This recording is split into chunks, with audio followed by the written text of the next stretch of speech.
On indique la cellule qui contient le total des immobilisations brutes. On valide. Automatiquement, la valeur est reportée dans la rubrique emploi stable, 475 000 euros. On procède de même toujours à l'actif du bilan fonctionnel pour les stocks. On rentre le signe égal. On reporte le brut du montant des stocks, ainsi que pour les créances clients. On rentre le signe égal, on indique le montant du brut des créances clients et on valide. Et on procède de même pour les disponibilités. On entre le signe égal et la valeur des disponibilités, c'est-à-dire banque, caisse ou compte chèques postaux, est reportée ici. Le total de l'actif du bilan fonctionnel s'élève à 600 000 euros. On procède ensuite au renseignement des rubriques du passif du bilan fonctionnel. Tout d'abord, les capitaux propres. Il suffit de rentrer le signe égal, montrer le total des capitaux propres qui figurent dans le bilan comptable. On valide 291 500 de capitaux propres, la somme du capital, réserve légale, autres réserves et résultats. 291 500, c'est une partie des ressources stables. On va ensuite compléter les ressources stables avec les amortissements et les provisions qui sont dans l'actif soustractif du bilan comptable, c'est-à-dire la deuxième colonne, amortissement et provision, qui était soustraite du brut pour donner le net. Il s'agit d'un total de 196 000 euros, on valide.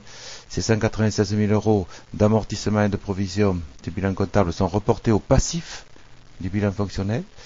Et enfin, dernière ressource stable, ce sont les emprunts à plus d'un an. Ici, on va aller chercher dans le bilan comptable le total des emprunts qui était de 70 000 euros, mais on va tenir compte des 3 500 euros dont on nous dit qu'il s'agit de concours bancaires parmi les emprunts.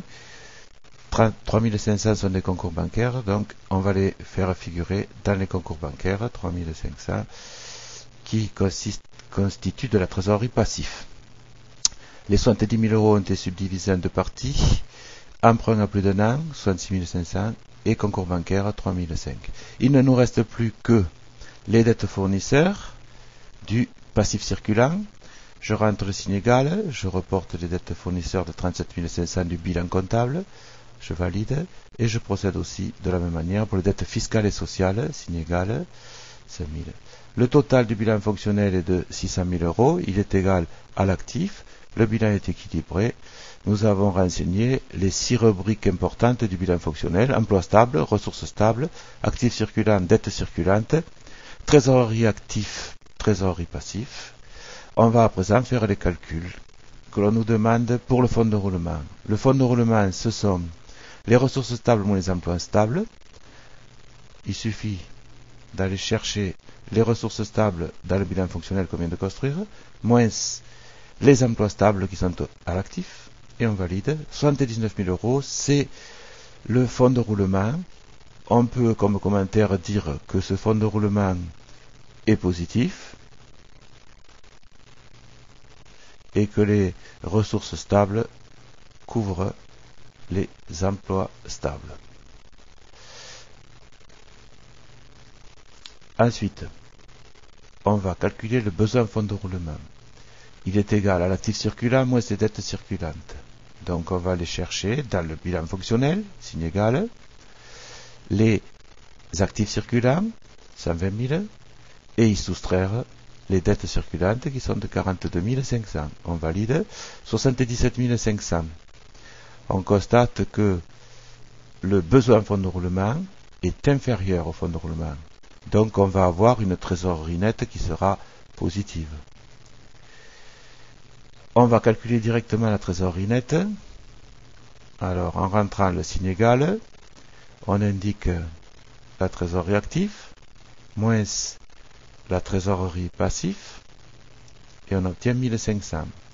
On peut aussi calculer la trésorerie nette en rentrant le signe égal, et en faisant la différence fonds de roulement moins besoin de fonds de roulement. Le fonds de roulement, on l'a calculé, c'est 79 000, moins le besoin, on l'a calculé aussi de 77 500. On valide. 1500. On retrouve les 1500 euros de trésorerie. Ensuite, on peut répondre à la question suivante. Comment pourrait-on améliorer la trésorerie chez Bois d'Or? eh bien, on peut améliorer la trésorerie en réduisant le besoin de fonds de roulement, c'est-à-dire en agissant sur les stocks, en diminuant le niveau de stock,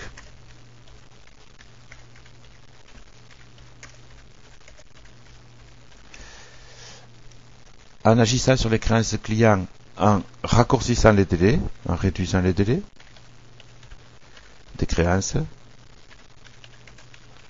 On accorde, si les clients acceptent de payer plus rapidement, on aura une meilleure trésorerie.